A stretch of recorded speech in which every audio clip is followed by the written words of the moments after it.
Hola, muy buenos días, buenas tardes o muy buenas noches, dependiendo en qué estación del año, qué día estén viendo esto. Hoy vengo a presentar a mis compañeros lo que es Julián Centeno. Ángeles Arra. y, Alberto Alcocer. y les vengo a preguntar qué es la ética y qué es la moral para ustedes. Bueno, es un poco complejo de decir lo que es la ética y qué es la moral. Más que nada porque pues, no sé, se divide, es un poco complicado tal vez para algunas personas. ¿Sabes? La ética puede referirse, ¿no? Que al actuar, no sé, profesionalmente de una persona, y por otro lado la moral, pues no sé, el cómo actúa esta persona, ¿no? O sea, cómo tiene su criterio con base en qué está bien y qué está mal. No sé si responde a tu pregunta. Ah, correcto, correcto. ¿Podrías darme un ejemplo, Lizárraga? Claro, bueno, como muchos pueden saber, la ética y la moral es cómo uno se puede comportar en algún sitio que esté. Míranos. Por ejemplo, tú, ¿cómo te comportas en la escuela? Pues con orden y ¿cómo se llama? Obviamente siguiendo los reglamentos que establece la escuela y pues aparte prestando atención como todas las reglas que siempre hacen. ¿Ya? ¿Qué otra cosa? Claro. Bueno, amigo, ¿cuál es el derecho sustantivo? Bueno, en este caso sería lo que va a regir más bien como serían las leyes o las normas que rigen, que vayan a regir el actuar de las personas más bien, ¿ya? O sea, bien podría ser como, no sé, como lo que hacen los policías en este caso. No sé, es mi pregunta. No, en este caso sería más como que las órdenes, básicamente. Es como no, las normas son como que órdenes para establecer un bien común o una sana convivencia más bien, ¿ya? Ok, pasemos al siguiente tema. Ok, me faltó preguntarles, para hacerlo un derecho adjetivo, ¿me pueden dar un ejemplo? Pero antes que nada, sabemos que el derecho adjetivo es un procedimiento que se hace para poder hacer valer ese derecho. Quisiera saber yo algún ejemplo sobre eso. Bueno, primero como mencionas, pues sí, lo dices bien, ¿no? O sea, una norma sirve para eso, para regular el comportamiento de las personas. Y sobre todo, pues todos tenemos derecho. O sea, desde el momento en que nacemos con derecho. A continuación diremos uno de esos temas, pero, bueno, contestando a tu pregunta, un ejemplo que puede demostrarse es quizá, por decir, las normas jurídicas. Es decir, las normas jurídicas están en el acta de la Constitución, debido a que para eso son, o sea, regulan el comportamiento de las personas. ¿Por qué? Porque nosotros tenemos derecho, tenemos permitido, por ejemplo, ¿no? La educación, no sé, el trabajo lícito, por decir, alimento, agua, luz, internet incluso, ¿no? Pero hay cosas que nosotros no podemos hacer, y una de esas, digamos, es no podemos, si tenemos un trabajo lícito que es un trabajo correcto, no podemos tener un trabajo ilícito que dices, no sé, pues, robarse luego cosas que le pertenecen a otra persona y cosas así, dale, o sea, Ser amantes de lo ajeno. exactamente, ser amantes de lo ajeno y el impedimento de eso. Perfecto. Ahora sí, siguiente tema. Ok, compañeros. Tercer tema. Sería lo que es el derecho natural, positivo y vigente. Sabemos que el derecho natural son normas basadas en principios universales de justicia y ética inherentes a la naturaleza humana. ¿Me podrían dar un ejemplo sobre un derecho natural? ¿Tu especialidad? Pues creo que, no sé, tal vez el derecho a la vida, para empezar, que pues todos al momento de nacer tenemos ese derecho, ¿no? O sea, no hay algo como que nos lo impida, o sea, del momento de nuestra gestación, así, no sé, dentro de nuestra madre, por decir, pues ya ahí ya somos un ser vivo que tiene derechos. No puede hacer uso de esos derechos, pero tenemos el derecho. Ok, pasamos al siguiente derecho de estos tres. Sería el derecho positivo. Pues, como podemos saber, es un conjunto de normas creadas por el ser humano y que están vigentes por una sociedad. ¿Me podrían dar un ejemplo sobre eso? ¿De cuál? Son normas creadas que están vigentes en una sociedad. Perdón, son derechos, mande. Derechos. Sí, son positivos. derechos. Sí, positivos. Bueno, en ese caso serían toda la ley que aún sigue vigente, vaya. Puede ser, un ejemplo de eso puede ser las multas más que la multa, lo que hace actuar, o sea, el por qué la multa. Puede ser un exceso de tráfico, un exceso de velocidad, de que uno diga, hay una ley de que diga no puedes manejar a más de 60 kilómetros en una determinada calle, y pues eso sería una ley que positiva para la, ¿cómo se llama? Para el tráfico, para que no haga un accidente. Y ¿cómo se llama? Sería más para un bien un bien estable, un bien común. Ajá, exacto, un bien común. Ok, el último derecho. Este es el derecho vigente y como podemos saber son normas del derecho positivo que son aplicables y obligatorias en un momento y lugar determinados. ¿Me podrían dar un ejemplo?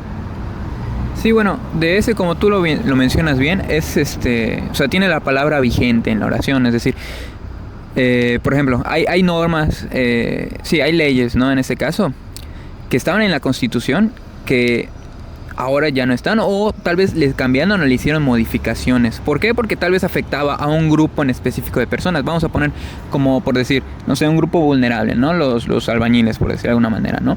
De que son grupo vulnerable, ¿por qué? Porque tienen sus derechos, ellos tienen derechos también, pero no siempre tienen cómo usarlos, o sea, no saben cómo usarlos, mejor dicho. Porque falta el conocimiento y también pues sí, más que nada fue la falta de conocimiento y la falta de estas cosas, ¿no? Entonces, pues ahí se aplica, digamos, que el derecho vigente que acabas de mencionar, porque digamos que están las personas, pero no sé, ocurre un acontecimiento, ¿no? Que los afecta a ellos en particular, que en ese entonces pues no hay una ley que los pueda proteger, no hay nada que los pueda proteger y toda esa gente se ve afectada por estas cosas. Entonces con eso me refiero a derecho vigente, o sea, en ese entonces no estaba. Luego hacen las modificaciones pertinentes en la Cámara de Diputados y Senadores. Dice, no, pues presentamos esto tal año, porque también tiene un proceso para llevar esto. Y pues bueno, o sea, se lleva su respectivo procedimiento, sus chequeos y todas las cosas que debe hacerse. Y ya hay como que un de dónde, de qué año, ¿no? Se puso esta acta, hasta qué año va a estar, o si es permanente, pues no se tiene por qué quitar. Correcto. Pasemos al siguiente tema. Bueno, seguimos con el derecho objetivo y el subjetivo. Sabemos que el derecho objetivo son las normas ya prescritas de la sociedad. ¿Me podrías dar un ejemplo de las normas que la sociedad ya tiene como adecuadas a sí misma? Bueno, en ese caso serían los derechos a la salud, un ejemplo de esos. De que toda persona tiene derecho a una salud digna. Y ya también de que acá está establecido que, bueno, no es obligatorio, pero pues mayormente se conoce de que una persona tiene que ir mínimo una vez al hospital para un chequeo general.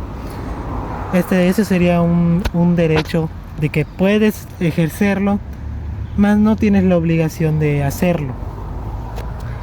Hay otros derechos que sí son de obligatorios, como los impuestos, como ¿cómo se llama? De la alimentación se podría decir que sí, pero a la vez tiene sus ¿cómo se llama? Hay personas que no las cumplen y así. Pero pues el ejemplo más fácil serían los impuestos. Claro. Los derechos subjetivos son aquellos derechos que una persona los puede ejercer, entonces los puede exigir en cualquier momento dependiendo de la circunstancia que esté pasando la persona. Julián, ¿me podrías dar un pequeño ejemplo? Sí. Bueno, en este caso, no sé, podría ser que, por poner un ejemplo, no sé, un niño, ¿no? De 12, 15 años, que es menor de edad, ¿no? O sea, tiene 15 años, vamos a poner que tiene 15 años. Entonces, es adolescente, pero aparte es menor de edad. Entonces, digamos, ¿no? Que está jugando con sus amigos, ¿no? En la calle y todo esto. Y bueno, o sea, se alteran las cosas y en algún momento pasan a los golpes. Desde ahí pues hay decisión, ¿no? De que ellos se peleen y pasen estas cosas, como siempre, ¿no? Entre chiquillos. Pero pues digo, pasa lo desgraciado que en una de esas el muchacho el de 15 años, golpea a su amigo y en un mal giro, yo qué sé, cuando cae mal y se golpea la cabeza. El muchacho, no sé, vamos a poner exageradamente, muere. Y el muchacho pues ya se convirtió en un asesino. Ahí no cabría esta parte, ¿no? Que me mencionas de que él puede proteger sus derechos. O sea, es decir, ella es un ciudadano, tiene derechos y por ende también tiene la obligación, ¿no? De cumplir algunos. Pero al ser menor de edad no puede siempre defenderse de ellos. Es decir, no puede, digamos que justificarse y sí, no puede protegerse en este caso. Dale, o sea, en este caso, ¿quién tendría esa tarea o esa labor? Pues sus tutores. ¿Por qué? Porque él al ser menor de edad no tiene como, digamos, esa suficiente, vamos que madurez adquirida, porque se da por sentado que ya está adquirida la madurez a los 18 años, cosa que no siempre es así, pero se da por sentado que ya a los 18 ya uno tiene madurez de qué está bien y qué está mal y define cuáles son sus normas, derechos y qué es lo que debe hacer. Entonces, al tener 15, mató a su amigo, no se puede defender, tiene que acudir a sus padres o al menos a un tutor para que lo apoye en este caso. Está muy canijo porque, bueno, o sea, tiene 15 y digo, hay para todo, está en la ley, ¿no? Sí. O sea, para cada quien hay sus partecitas. Pasamos al tema número 5. Estas vendrían siendo las normas y su clasificación. Sabemos que las normas son reglas de conducta que regulan las relaciones humanas y estas son sus clasificaciones. Tenemos lo que son las jurídicas, lo que son las morales, lo que son las religiosas y lo que son las sociales. Como podemos saber es que lo que son ¿cómo se dice? Jurídicas están establecidas por una autoridad. Lo que son las morales están orientadas lo que es por una sociedad. Lo que son las sociales es el régimen del comportamiento que contiene y lo que son las religiosas pues son las creencias de cada persona. ¿Me podrían ustedes dar un ejemplo de cada uno? Pues entonces vamos a decir de dos para que no abarquemos Sí, tanto, claro, ¿no? claro. De jurídica y de moral. Bueno, pues de la jurídica es como ya te habíamos diciendo, ¿no? En temas anteriores, que es básicamente la creación ahora sí de las leyes. Pero por el gobierno. Ajá, realizadas en este caso por la administración, por el gobierno o el estado, ¿no? Que por cierto, en cada estado es una ley específica también, pero en general todos siguen, o sea, todo el país sigue las leyes que están impuestas en la Constitución. Es decir, ¿sí me entiendes? O sea, por decir, está el estado y luego también está, en este caso, el país. Entonces, el país tiene sus propias leyes en general que aplican a todos y todas los ciudadanos. Y aparte, cada estado independientemente tiene también sus propias leyes que se deben acatar. Entonces, pues básicamente es eso, ¿no? O sea, las leyes son, las normas jurídicas son aquellas leyes creadas, como dijo mi compañero, por el estado que deben, pues seguirse, ¿no? Al pie de la letra, en este caso de cada estado, pero también considerando pues el territorio, ¿no? En este caso el país. No sé, por decir, no puede decir. No sé, por decir del estado, ¿no? Estamos, no sé, en la carretera y los automóviles no pueden pasar los 30 kilómetros por hora. Si se pasan de 30 a 45, 80 kilómetros por hora, es una multa que aplica para ellos. ¿Por qué? Porque es una sanción, ¿vale? Claro. Ahora bien, contestando a la otra fue norma moral, ¿verdad? Moral. Bueno, las morales, básicamente, para no alargarse tanto, se especializan en el cuidado de la persona. En lo que considera una persona, o sea, un ente, así. Yo qué considero que está bien y qué considero que está mal, desde mi punto objetivo, ¿dale? O sea, tengo, no sé, ahorita 22 años y a esta edad pues yo digo, bueno, no sé, si robo en una tienda, sé que van a haber consecuencias para mí si me Exacto. cachan. Y si no robo, pues independientemente no robo, pues no pasa nada, ¿dale? Así como si, no sé, por decir, si le hago daño a un compañero en mi escuela o a un compañero, no sé, en el trabajo, hay consecuencias por ello, Exacto. ¿dale? Entonces, es básicamente eso, o sea, es decir, mi capacidad de decisión y cómo afecta esta, ¿dale? Y ya es todo, gracias. Ok, correcto. Y la otra faltaría lo que son las sociales y lo que son las religiosas. ¿Podrías darme un ejemplo sobre eso? Bueno, en este caso las sociales son de un conjunto de la sociedad, o sea, lo que representaría más bien una ciudad, un estado o el municipio en sí. En esta parte sería un poco parecido a lo religioso, pero a la vez no. En la sociedad establece que la salud son como que objetivos o cosas primarias que hacen que, ¿cómo lo podría decir en este caso? Sería más un tema de que todos ya deberían de saber como conocimiento general, básicamente. En cambio, las religiosas es de un grupo de personas que tienen una creencia más, puede ser religiosa, puede ser jurídica, puede ser de judía, puede ser, ¿cómo se llama?, budista, una de esas. También hay varias. Uno de los casos de aquí es que también las normas no especifican que sean de gobierno. Esto mayormente mucha gente lo confunde de que todas las normas representan el gobierno o lo que sea relacionado a la política. En realidad no, como lo acaba de decir mi compañero Julián, hay normas morales que representan la ideología de una persona. Las normas sociales representan la ideología general en una sociedad. Las religiosas representan la ideología la social, bueno, la religiosa más bien en un grupo de personas que pueden ser creencias más creencias que ideologías también. Y las jurídicas es lo que representa las ideologías para una sábana convivencia en el gobierno o en el estado, que en este caso sería el país. Ok, correcto. Tenemos lo que son las fuentes del derecho, que es un derecho, y como podemos saber es lo fundamental que contiene un estado, tanto la perspectiva política como la jurídica. Esto en la Constitución debe reconocer que los derechos naturales del hombre aseguran en ciertas formas de protección hacia ellos y razonables, o sea, son para que la gente no pueda abusar tanto de una persona tanto de otra, aunque muchas veces la gente no conoce lo que son sus derechos. En las fuentes del derecho pues se dividen en tres, en lo que son las formales, las reales y las históricas. En las formales básicamente es un ordenamiento jurídico. Las reales son los acontecimientos sociales y las históricas vendrían siendo todo lo que son leyes del pasado y todo lo antiguo. ¿Me podrían dar ustedes un ejemplo de lo que son las formales, reales y históricas y de cómo se crea un derecho? De las formales, las reales y las históricas, son un ejemplo de cada una de estas, lo que vienen siendo las fuentes del derecho.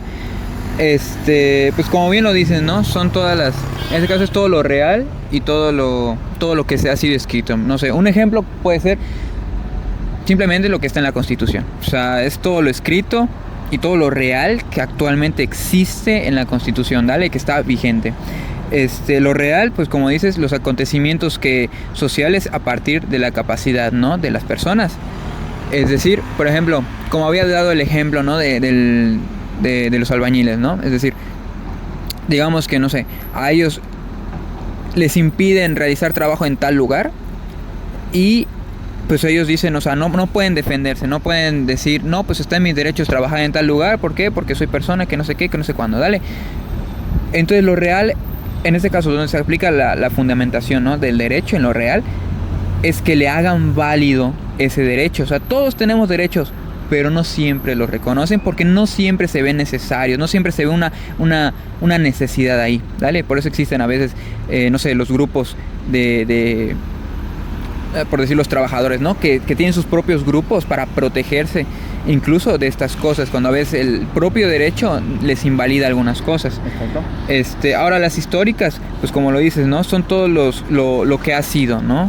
En este caso, por decir un ejemplo, es las diferentes constituciones que han habido en los diferentes, en lo que va, ¿no? Del tiempo, exacto. En los diferentes gobiernos siempre ha habido como 2 o 3 cambios en la constitución política del país. Y pues es eso básicamente. Y cómo se crea la ley, pues es un poco complejo, ¿no? Pero para dejarlo a grandes rasgos, no sé, lleva un proceso, ¿no? Por en este caso, si hay una problemática, en este caso, ¿qué es la problemática? Luego pasa a lo que viene siendo, por decir, una auditoría donde se tiene que ver si realmente es una problemática, se considera una problemática, pasa a la siguiente sección. Si no se considera una problemática, es rechazada y se tienen que hacer unas correcciones pertinentes. Todo esto ocurre en la Cámara, me parece que en la Cámara Revisora. Posteriormente, si es aceptada, digamos que es aceptada, tiene que pasarse a lo que viene siendo la redacción del proyecto, ¿no? Este proyecto se llama proyecto de ley, que prácticamente es esto, ¿no? O sea, tienes la ley que viene de la problemática. Las personas que están realizando esta presentación tienen que poner los casos favorables, es decir, a quién va a favorecer esta ley, y si está todo bien, si todo entra en materia, pasa, me parece que a la Cámara de Diputados, donde van a hacer la votación de nuevamente si esta ley es aplicable o no. Nuevamente, si es aplicable, sigue a la siguiente sección, que lo va a ver en este caso el Poder Ejecutivo. De lo contrario, si es rechazada, nuevamente tiene que pasar a la Cámara Revisora para hacer unos ajustes pertinentes.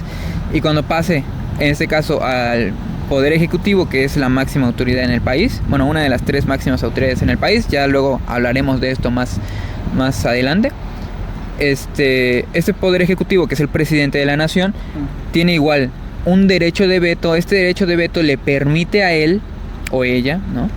En este caso, invalidar el proyecto de ley. Si él lo considera, si considera que hay unos ajustes por hacerse, lo invalida y nuevamente lo regresa a la Cámara Revisora. Es decir, son varios procesos, la verdad, por los que tiene que pasar un proyecto de ley para poder aplicarse. Pero si en este caso el presidente, el Poder Ejecutivo, no lo rechaza, en este caso pasa a lo que viene siendo la publicación, que se realiza en el Diario Oficial de la Federación, que tiene igual 2 secciones ahí, ¿no? Puede ser en este caso por medio de digamos, de la fecha en la que se promulga, puede ser 3 días hábiles, o si no, puede ser, me parece que no estoy muy seguro, la verdad, de cómo se realizaba esto, ¿no? De que pueden ser 3 días hábiles a partir de la fecha en que se entra en vigencia. Y la otra era que es asincrónica, haciendo referencia en este caso a que me parece que hace referencia en este caso a que no siempre tiene que topar los días, no sé, por decir, esto ocurrió un día sábado, entonces no se cuenta el día domingo, lunes, martes, hasta el día miércoles se cuenta, ¿no? Seguimos con la estructura general de la Constitución, que tiene 2, que es la dogmática y la orgánica. La dogmática contiene los derechos fundamentales y las garantías individuales. ¿Me puedes dar un ejemplo de la dogmática? Bueno, en este caso son todas las leyes que están en la Constitución Política de los Estados Unidos Mexicanos, que en este sería de los casos que estamos aquí en México. La diferencia entre la dogmática y la orgánica es, bueno, tanto la dogmática como la orgánica, todas esas 2 están establecidas en la ley. Desde la ley número 25, si mal no me acuerdo, empieza la dogmática y la orgánica empieza a partir después de esa. En ese caso sería la dogmática, pues ya lo dije, son todas las leyes que garantizan la individualidad de una persona. Y el segundo caso, la orgánica, son lo que lo rige, o sea, qué va a regir esas leyes. En este caso sería por los tres poderes principales, que sería de poder exacto, ejecutivo, legislativo y judicial. Que en este caso sería el ejecutivo, o sea, quien la ejecuta. Un ejemplo de eso sería, no sé, el presidente. El legislativo son las cámaras de senadores y diputados, y el judicial es toda la Suprema Corte de Justicia de la Nación, que también tiene todo su paso, como anteriormente lo había dicho mi compañero, que tiene que pasar por ese proceso para tanto hacer una reforma en la ley como para crear una ley. Y por eso en estos casos la Constitución es un tema un poco más amplio, porque hace la validación de nuestras leyes, más no, ¿cómo se llama? No le da de la declaración de que nuestra ley es esta, sino valida las leyes que tenemos ya desde nacimiento. Bueno, ya anteriormente ya dije la orgánica y la dogmática, y pues estos serían más los ejemplos, más bien esto es lo que lo hace real. Seguimos con nuestro siguiente tema, que es la supremacía constitucional. Esta supremacía son los principios que establecen las normas que tienen el orden jurídico, y estas son todas las leyes. ¿Algún ejemplo, Liam? Sí, bueno, acerca de la supremacía, bueno, más que nada te estipula en este caso que la Constitución está por encima de todos. O sea, como que menciona mi compañero Alberto, está en este caso lo que viene siendo los tres poderes, ¿no? El ejecutivo, el legislativo y el judicial. Pero aquí hay una variante, y es que estos tres, a pesar de que son poderes que sirven para que ninguno jale al otro y no haya un desbalance en el país, pues ¿quién tiene mayor poder aquí de estos tres? En este caso, la Constitución. ¿Por qué? Porque ninguno puede ponerse por encima de ella. Si el presidente de los Estados Unidos mexicanos, de México, por decir, de la nación, o el poder ejecutivo, como quiera verse, no puede ponerse por encima del poder ejecutivo, del poder legislativo, del judicial, y hacer lo que le plazca. Como había mencionado, está el derecho de veto, pero ese derecho de veto se le puede ser inválido a él, y le pueden quitar su cargo si no se considera en el correcto uso de sus facultades. Ahora bien, en este caso, ¿no? Como mencionaste, la supremacía dice que la Constitución está por encima de todo. Lo único que sí puede decirse que está a la par de la Constitución es aquella Constitución que son los tratados internacionales, que, como le dice su nombre, son los tratados de todo el mundo, de todo el mundo, ¿no? En este caso, o al menos de los que están en estos tratados internacionales. No necesariamente es todo el mundo, ¿verdad? Ya, es todo. Vendría siendo lo que es un supuesto jurídico.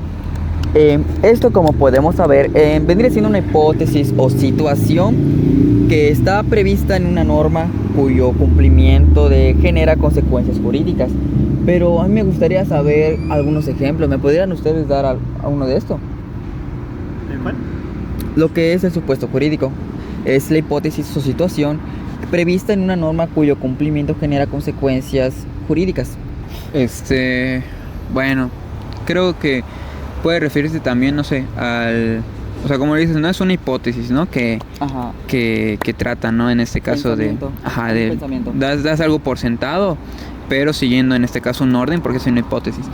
Entonces, algo que podemos tomar como ejemplo es, por decir, lo estrecho, ¿no? Que se están volviendo algunas calles de Mérida. En este caso, por el exceso de automóviles que llegan a haber. Es decir, por ejemplo, con la nueva integración del vaivén y de las diferentes rutas nuevas que ya están cambiando actualmente, pues le quitan más espacio todavía a los otros vehículos de transitar libremente. Entonces llega un momento, sobre todo se nota en el periférico, que llega este embotellamiento no sé, a las horas de de las 2 de la tarde, 8 de la noche, o sea, cuando son horas pico, ¿no? En las que las personas salen algunos de su trabajo a comer, salen a descansar o lo que sea. Entonces ya terminaron sus labores o simplemente van a sus labores porque tienen que trabajar después. Exacto. Entonces la hipótesis viene de esto, ¿no? O sea, el supuesto jurídico es de que hay una afectación. En este caso, ¿cuál es la afectación? Todas las personas que no llegan a su trabajo por estar ahí, o es más, no tanto por no llegar a su trabajo, puede decirse que por los choques que se pueden ocasionar, ¿no? Exacto, los factores de riesgo que pueden ocasionarse, es decir, ¿cuáles los choques? Ya eso se deriva en cada quien, ¿no? Por ejemplo, no sé, puedes venir en un carro y pues puedes chocar, pero estás protegido, ¿no? Exacto. Pero no es lo mismo que pasa con las motocicletas, ¿no? O los que van en bicicletas, motos, ajá, etcétera. o en bicicletas. Aunque son vehículos también, existe esto de que no tienen la misma protección que en un automóvil. Entonces van las motos, pum, o sea, un automóvil contra una motocicleta, pues no, obviamente sabes quién va a salir perdiendo. Entonces, el supuesto es este, o sea, hay una afectación, en este caso las personas, no, más que nada. ¿Quién genera esa afectación? El exceso de automóviles, el exceso de gente que hay siempre en las horas. No se puede impedir que haya sobrepoblación o que haya más población a las horas pico, pero sí que algunos autos no se transiten. Por ejemplo, en la Ciudad de México lo que se hace a veces es de que eso lo pusieron más que nada para evitar, en este caso, el smog que se ocasionaba en el aire, ¿no? Que generaba ahí contaminación en el aire. Pero también se puede interpretar por este lado acá en Mérida que pues al haber muchos automóviles y no siempre haber el espacio suficiente, están los vaivén, ¿no? Los diferentes vaivén, las diferentes rutas que existen, están los autos, están las motocicletas, están, no sé, personas que salen en bicicleta, o sea, hay un montón de vehículos y siempre todos salen a veces a las mismas horas, que sí, que se respete el tránsito, que sí hay oficiales, que sí hay semáforos y tal, pero por más, a veces esos embotellamientos no se pueden evitar, o sea, llegan y suceden y pues te das cuenta en lo que va del año, cuántos vaivenes han chocado, porque no hay exceso de auto, no hay suficiente espacio para maniobrar y estas cosas, y la gente pues es la que sale perjudicada. Entonces, bueno, eso es lo que quiero.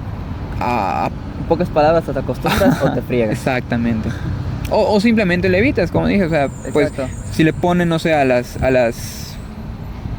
¿cómo se llama esto? A las placas de los autos, no sé, marcas, no sé, que los que tienen marca azul no salen tales días, los que tienen marca amarilla no salen tales días, así como es en la Ciudad de México, o sea, evitas tanto contaminación, que es otra problemática que no vamos a abarcar, pero también evitas en este caso lo que viene siendo el supuesto jurídico, que son daños a las personas, es decir, como lo dijeron, el derecho, o mejor dicho, lo que busca el gobierno, el Estado, es un bien común, pero el bien común no se puede dar por estas cosas. Exacto.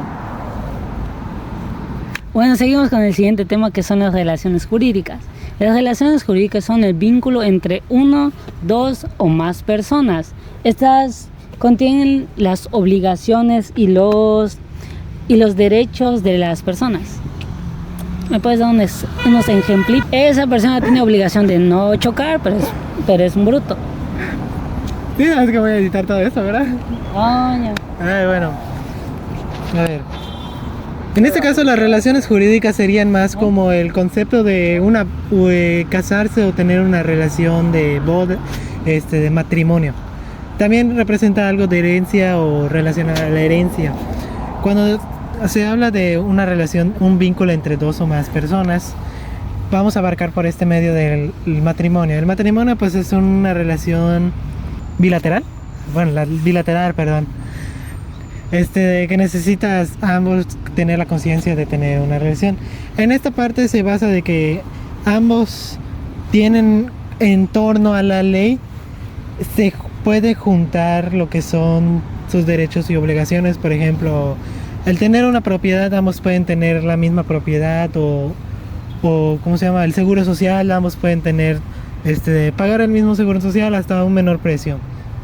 Cuando se trata de herencia, lo que son los bienes de la persona, en este caso, si una persona muere y tiene un testamento, se hereda básicamente dependiendo de quién lo tenga. Normalmente es de la persona a su predecesor, o sea, a su hijo o hija, dependiendo de cuál sea. Okay, bueno, en este caso sería más al hijo que como persona que hereda, el heredado, más bien. Llamémosle el heredado. Cuando la persona muere, los que tienen los bienes son el hijo.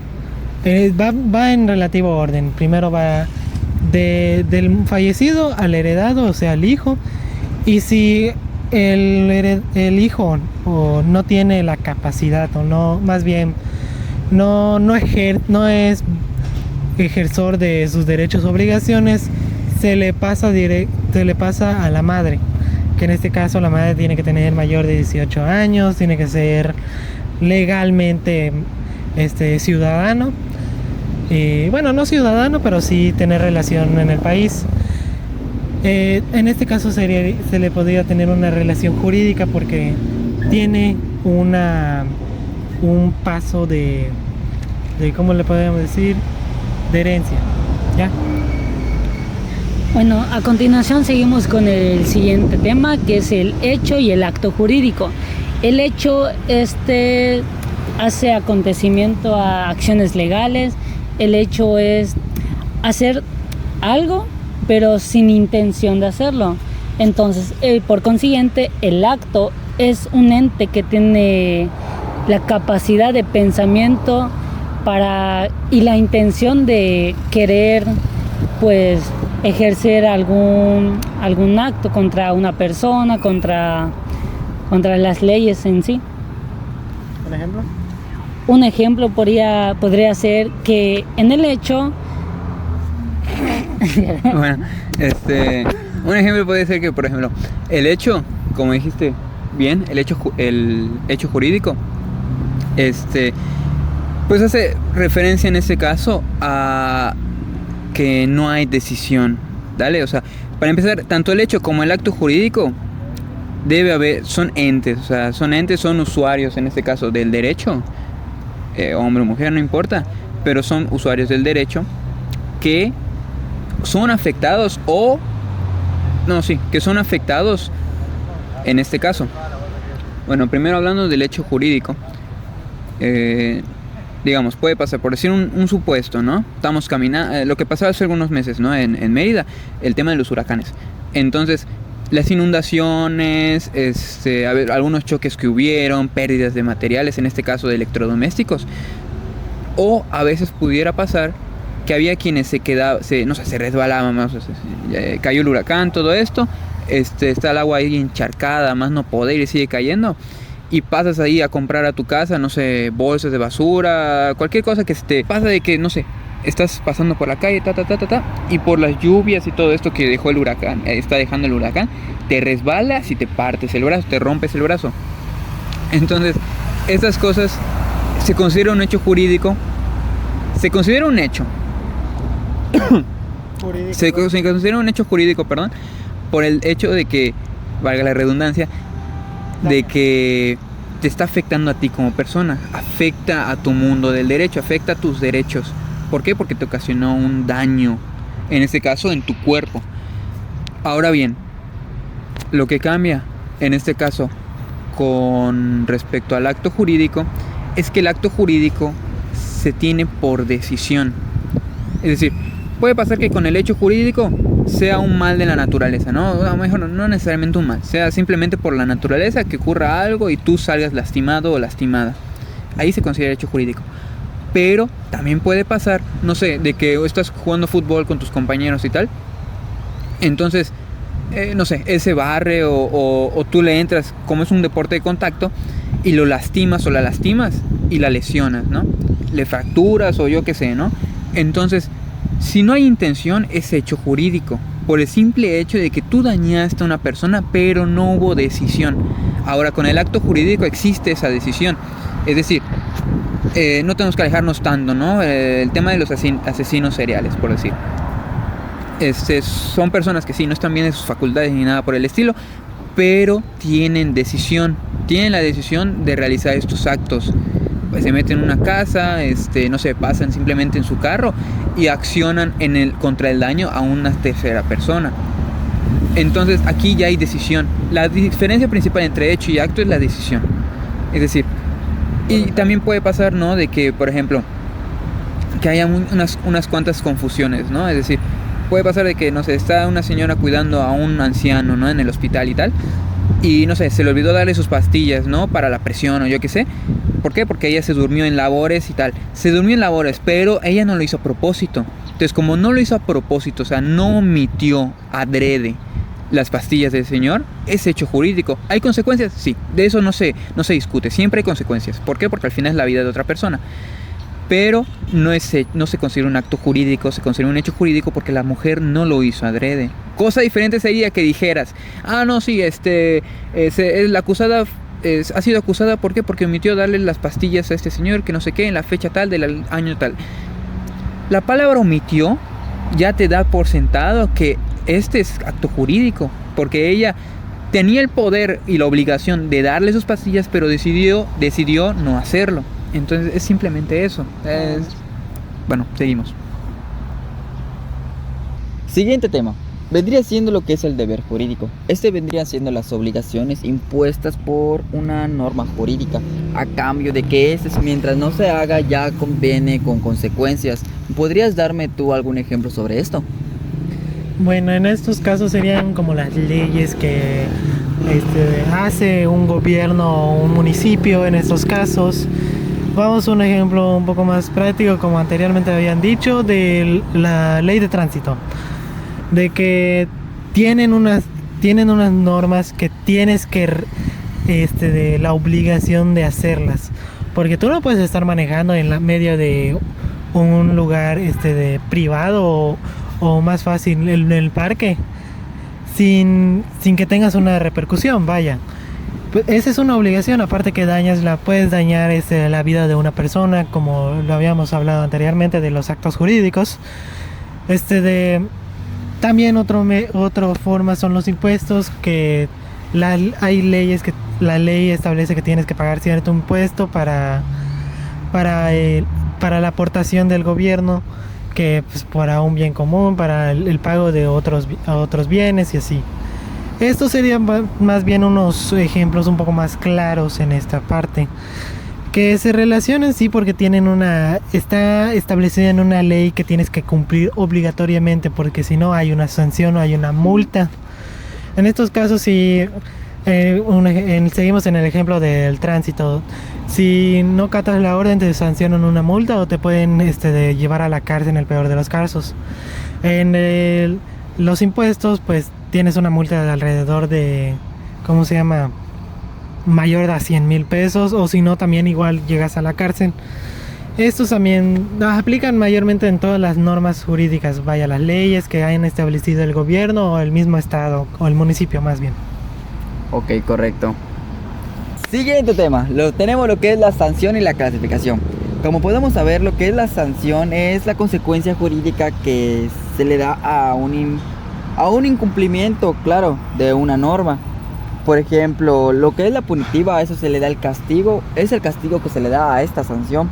Y lo que es la reparadora, pues busca reparar, claro, el daño que se haya causado a la víctima. ¿Me podrían dar un ejemplo de lo que es la sanción y su clasificación? Bueno, como bien lo dices, está la sanción, ¿no? Digamos, que no sé, es una chica, ¿no?, que está pasando por la calle y tal. Entonces no importa la edad, la verdad. O sea, simplemente, ¿qué pasa? Que, no sé, la golpean, agreden físicamente y le causan heridas tales que tiene que ser llevada al hospital. Entonces, ¿qué pasa acá? Aquí ya hay una violación, en este caso, de los derechos de la chica. ¿Por qué? Porque pues al final cometieron actos de violencia de género, violencia física contra ella, y claramente su cuerpo y su simple existencia fue afectada. Entonces aquí la sanción sería aplicada en este caso por el gobierno, por los oficiales pertinentes, que pues llevan, una vez recabada la información, buscan a la persona o a las personas para realizar un seguimiento. No es inmediato, o sea, la verdad estas cosas tardan, siempre tardan, y también depende de los casos y del lugar donde se dé esto, va a tardar más o menos. Entonces, por ejemplo, si es acá en Mérida, hay diferentes juzgados que tienen esa obligación y pueden llevarse ahí las diferentes actas para estos tipos de casos. Ajá, esta es la chica esta, ¿no? Que como te dije, o sea, tarda esto y bueno, o sea, simplemente está la sanción que se le debe dar a las personas que cometieron estos actos y como dije, tarda. Ahora, como dijiste bien, se les debe aplicar una sanción y también está en este caso en la Constitución, al menos de la Constitución de Mérida, de las normas y reglas las leyes, que tiene Mérida, cuáles son lo que se debe hacer procedente a estas cosas, ¿no? ¿Qué se aplica a estas personas que dañaron físicamente a la muchacha? Entonces, de ahí entra lo que viene siendo la punitiva. Ahora bien, para concluir con los daños, en este caso la reparación, es un poco complicado. ¿Por qué? Porque al final, en un inicio, como dijimos, el Estado lo que quiere es el bien común, busca el bien común de las personas, de los habitantes. Pero cuando se dan estos casos, ¿no? Independientemente si hubiera sido una chica o un chico, no importa, o sea, al final es un daño que se hace a la persona, es un trauma que se lleva a cabo y es un daño que es irreparable, o sea, pase lo que pase, no se puede reparar, ya está hecho. Cuando se refiere a reparación, sí se refiere a una compensación, no solo gratificación a veces de dinero, o sea, dependiendo, ¿no?, de lo que sea, sino también que la persona, en este caso la muchacha, vuelva a tener esa seguridad restaurada, cosa que no siempre ocurre. Es decir, yo les estoy dando un ejemplo de una chica que golpearon y agredieron, pero bien pudo ser un muchacho, un infante, no sé, que no sé, para meternos en temas más no turbios, sino más así explícitos y un poco más serios, mucho más serios, es que puede sernos una violación, por decir, ¿no? Que al muchacho o niño o niña lo violaron a tal edad y que no le va, o sea, no hay manera de reparar eso, o sea, lo hecho está, y le quitaste a toda esa persona lo que pudo tener desde un principio, y aunque lleves a la persona a la cárcel, aunque su familia esté con ella, aunque le pague los psicólogos, aunque le hagas 1.000.000 de cosas, nunca va a volver a ser como antes, el daño ya está ocasionado. Si esa persona la terminas por condenar a 5, 10, 20, 30, 45 o cadena perpetua, independientemente el daño no se va a borrar. Pero al final lo que el Estado busca es esto, reparar los daños. Por eso es que está dentro. No siempre ocurre, pero a veces se tiene que dar por sentado que ocurre. Ya ahí hay personas que se especializan en esto, en darle un seguimiento a estas cosas. Pero pues básicamente es eso, o sea, la sanción está. ¿Por qué? Porque al final se tiene que regular la conducta, está la punitiva, que tiene que aplicar esta sanción a las personas pertinentes que ocasionaron esto, y la reparación de los daños, que no siempre es bien recibida, pero al final debe darse esto, ¿no? O sea, la reparación de los daños hechos a las personas, que no siempre es posible. Siguiente tema, vendría siendo lo que es el acto administrativo y lo que son sus elementos. Pues sabemos que el acto administrativo pues es decisión o una declaración de una autoridad administrativa, la cual afecta los derechos de algunos particulares. Por ejemplo, yo diría que, no sé, alguna licencia. ¿Me podrían dar de los elementos de este acto administrativo? Bueno, en ese caso sería 5. Bueno, las principales características de un elemento un acto administrativo más bien sería básicamente el sujeto, la autoridad, la manifestación de la entidad de voluntad, algo así, el objetivo y la forma. El sujeto básicamente es la persona en quien lo elabora. Me refiero al sujeto, o sea, ¿quién? O sea, puede ser en un caso los policías en una multa. Los policías vieron a una persona manejar en exceso de velocidad. El sujeto es el policía que va.